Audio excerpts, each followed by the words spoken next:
చూస్తే like gym ఉంది, ఒక ఫ్రెండ్లీ నేచర్, ఇక్కడ ఉన్న సిస్టర్స్ కానివ్వండి, నర్స్, అసలు ఏ కాన్సెప్ట్ తో ఇది మీరు స్టార్ట్ చేస్తారు? యాక్చువల్లీ చూడటానికి జిమ్ లాగా ఉంది, ఎందుకంటే ఇది మల్టీ డిసిప్లినరీ అప్రోచ్ మాది. ఈ రీహాబ్ అనేది వీళ్ళకి మల్టీ లెవెల్స్ రకరకాల ప్రాబ్లమ్స్ ఉంటాయి. ఒట్టి స్పైనల్ కార్డ్ ఇది అయ్యి ఊరికే మనకి ఆ ట్రీట్మెంట్ వరకే కాకుండా మనకి మానసికంగా వరకు వీళ్ళకి చాలా ఇబ్బందులు ఉంటాయి.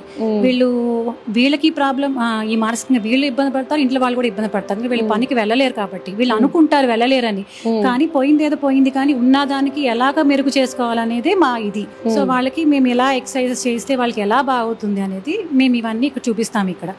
అది సో ఇక్కడ మల్టీ డిసిప్లినరీ అప్రోచ్ అని మీకు చెప్పాను. దాంట్లో ఏంటంటే ఫిజియోథెరపీ ఫస్ట్ థింగ్. అంటే ఫిజియోథెరపీలో మెయిన్ మేము ఏమంటామంటే మూడు ప్రిన్సిపల్స్ ఉన్నాయి దాంట్లో. ఒకటేమో వీక్ అయిన మజిల్ ని స్ట్రాంగ్ చేయడం, బాగా స్ట్రాంగ్ గా గట్టి పడిపోయిన మజిల్ ని వీక్ చేయాలి, నార్మల్ గా ఉన్న మజిల్ ఏమో స్ట్రెంగ్త్ పవర్ పెంచాలి. So that is the main principle మేము ఫాలో అయ్యేది ఫిజియోథెరపీలో.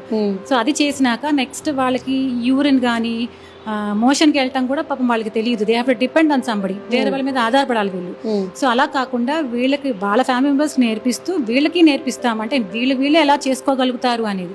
అంటే ఎవరి మీద డిపెండ్ పడకుండా వాళ్ళ పనులు డైలీ యాక్టివిటీస్ చేసుకునేటట్టు.